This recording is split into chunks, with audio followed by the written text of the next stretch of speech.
আসসালামু আলাইকুম বন্ধুরা, কেমন আছেন? আল্লাহর অশেষ রহমতে আমি ভালো আছি, আলহামদুলিল্লাহ। আজ আমি চীনা হাঁসের মাংসের রেসিপি নিয়ে চলে আসলাম। একদম অন্য রকমের ভিন্নভাবে রান্নাটা করে নিয়েছি। তো চলুন কিভাবে করে নিলাম। তো চীনা হাঁসটাকে পরিষ্কার করে কেটে ধুয়ে পানি ঝরিয়ে রেখে দিয়েছি। এখন কিন্তু রান্নাটা করব। তো মাংসটা খুবই ভালো ছিল, একদম হাঁসটা অনেক বড় ছিল। প্রথমে আমি নিয়ে নিলাম শুকনো কয়েকটি মশলা, সেটাকে আমি খোলায় ভেজে নিব, কোনো তেল দিয়ে ভাজবো না, একদম ভাজা ভাজা করে নামিয়ে নিব। এই ভাজা মশলা দিয়ে রান্না করলে বেশ মজার হয়। তো জিরা, ধনিয়া আর শুকনো মরিচ আর রসুন এগুলো এতে উঠিয়ে নিয়েছি। নিয়ে রসুনগুলো আমি নিয়ে নিব, একসঙ্গে বেটে নিব। এই পোড়া মশলা দিয়ে রান্না করলে দারুণ স্বাদ হয়। এখন আমি কড়াইয়ের ভিতরে সরিষার তেল দিয়ে দিলাম, দিয়ে কিছু আলু ভেজে উঠিয়ে রাখবো। আলুগুলো ভেজে উঠিয়ে রাখলে লাস্টের দিকে মাংসের ভিতরে দিলে অনেক মজা হয়। তো এখন আমার এই যে লাল লাল করে আলুগুলো ভেজে নেওয়া হয়ে গেল, আলুগুলো উঠিয়ে রাখবো।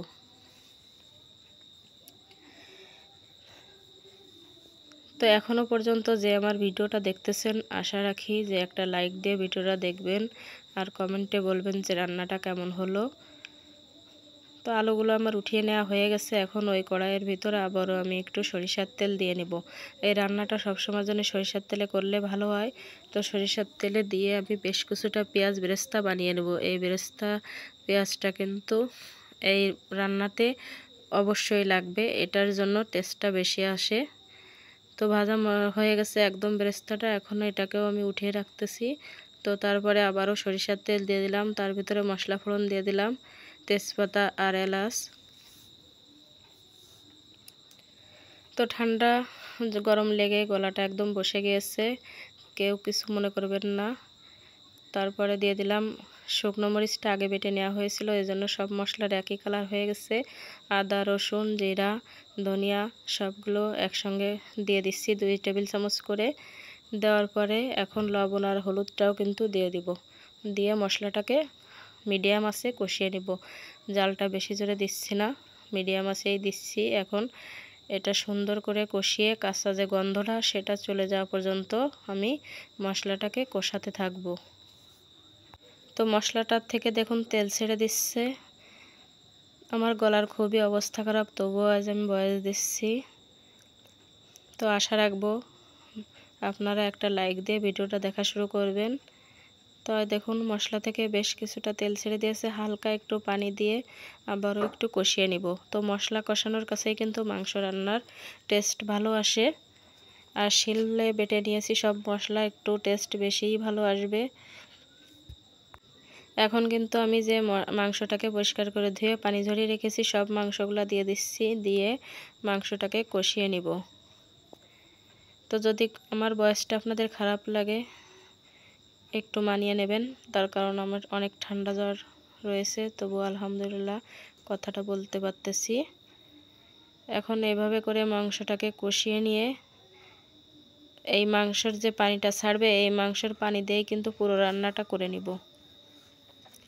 তো এই রান্নাটা কিন্তু আমার দাদি করে থাকতো, তাদের রান্নার অনেক টেস্ট।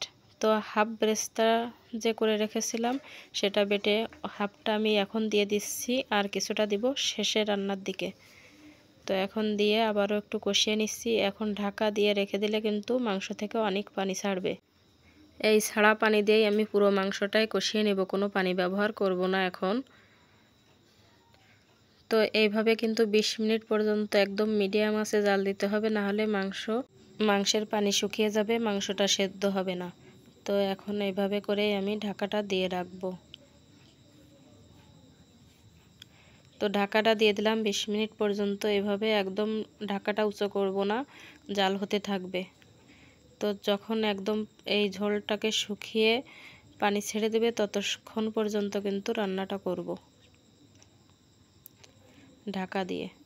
তো ঢাকনাটা এখন উঠিয়ে নিচ্ছি, দেখুন কত সুন্দর হয়েছে রান্নাটা। এখন কিন্তু এই পর্যায়ে একটু নাড়িয়ে না দিলে তলে লেগে যেতে পারে, তার জন্য আমি ঢাকাটা এভাবে উঠিয়ে নিয়ে নাড়িয়ে দিলাম। তো আবারও ঢাকা দিয়ে রেখে দিলাম। তো এখন কিন্তু মাংস থেকে তেল ছেড়ে দিয়েছে, সাইডে লেগেও গিয়েছে। এভাবে করে রান্না করলে কিন্তু দারুণ মজা হয়।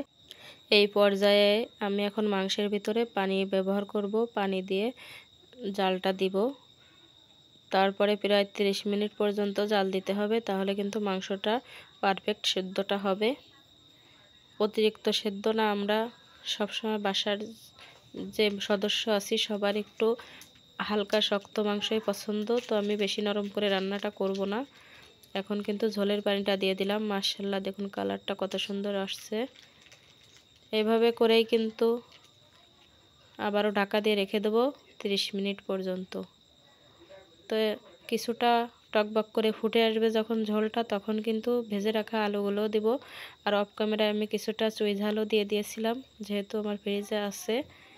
এটা অপশনাল, আপনারা নাও দিতে পারেন, কিন্তু আমরা এটা দিয়ে থাকি। আমাদের যশোর জেলার লোকজন অনেক চুই ঝাল পছন্দ করে, খুলনা যশোর এই বিভাগের লোকজন। আর আমার দাদির হাতের রান্না এটা, ওনার রান্না অনেক মজার হতো।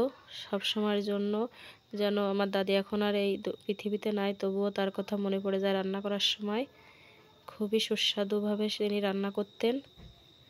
তো ঝোলটা কিন্তু আমার টকবক করে ফুটে আসছে। ভেজে রাখা আলুগুলো এখন দিয়ে দিব। ভেজে রাখা আলুগুলো দিয়ে আবারও ঢাকা দিয়ে রেখে দেবো। একদমই জোরে জাল দেওয়া যাবে না, তাহলে কিন্তু পানিটা শুকিয়ে যাবে, মাংসটা সেদ্ধ কম হবে। তো একটু নাড়িয়ে চাড়িয়ে এখন ঢাকাটা দিয়ে রেখে দিলে রান্নাটা প্রায় হয়ে যাবে। তো তার আগে আমার যে ভেজে রাখা মশলাগুলো আছে সবগুলা শিলে বেটে নিয়েছি, সেই মশলাগুলো এখন ওর সঙ্গে ব্যবহার করব। তো এই নামিয়ে নিয়ে আসার কিছুটা সময় আগেই কিন্তু এই বেটে রাখা মশলাগুলো দিয়ে ঢাকা দিয়ে রেখে দিতে হবে একদম লো আছে, তারপরে মাংসের আসল কিন্তু রঙটা ফিরে আসবে। মাংসের কালারটা দেখলে তখন কিন্তু অনেক ভালো লাগবে যে এত দুর্দান্ত স্বাদ হবে, আর টেস্টটা খুবই ভালো আসবে। ভাজা মশলাগুলো দেওয়ার পরে এখন আমি বেরেস্তাটাকে বেটে রেখে দিয়েছি, সেই বেরেস্তাটাও দিয়ে দেব। হাফটা আগে কষানোর সময় দিয়ে দিয়েছিলাম, আর এখন দিয়ে দেব। দিয়ে এটাকে আবারও একটু নাড়িয়ে চাড়িয়ে নিব। তো প্রতিটা মাংসে যাতে লেগে যায় সেইভাবে করে নাড়াচাড়াটা করে নিব। নিয়ে আবারও কিন্তু আমি ঢাকা দিয়ে রেখে দেব। তো শেষ পর্যায়ে বুঝতে পারবেন যে কালারটা মাংসের কত সুন্দর আসছে এই ভাজা মশলার জন্য, আর ঘ্রাণটা অপূর্ব আসবে, পুরো ঘরটায় যেন ঘ্রাণে মামা করবে। তো এইভাবে করে কিন্তু আমার দেখুন মিশিয়ে নেওয়া হয়ে গেল। এখন আমি ঢাকাটা দিয়ে রেখে দেব বেশ 5 থেকে 7 মিনিট, একদমই লো আছে। তো যদি কোনো অংশে একটু ভালো লেগে থাকে তাহলে আশা রাখবো যে আপনারা লাইক কমেন্ট শেয়ার করবেন, আর বলবেন কমেন্টে যে মাংস রান্নাটা কেমন হলো। চীনা হাঁসের মাংস এভাবে একবার হলে করে খেয়ে দেখবেন, আশা রাখবো যে ভালো লাগবে। তো দেখুন ভাজা মশলা দেওয়ার জন্য মাংসের রঙটা দারুণ আসছে। মাশাআল্লাহ, দারুণ রান্নাটা হয়েছিল আজকে। তো একবার হলে এভাবে করে দেখবেন। এখন কিন্তু পরিবেশন করে নেব। তো একটি প্লেটে আমি পরিবেশন করে নিচ্ছি। তো আপনারা যারা নতুন নতুন বন্ধু হয়ে আমাকে কমেন্ট করেন, আমার কমেন্টে রিপ্লাই দিতে অনেক ভালো লাগে, কমেন্ট পড়তেও খুব ভালো লাগে। সকল বন্ধুরা ভালো থাকবেন। আল্লাহ হাফেজ।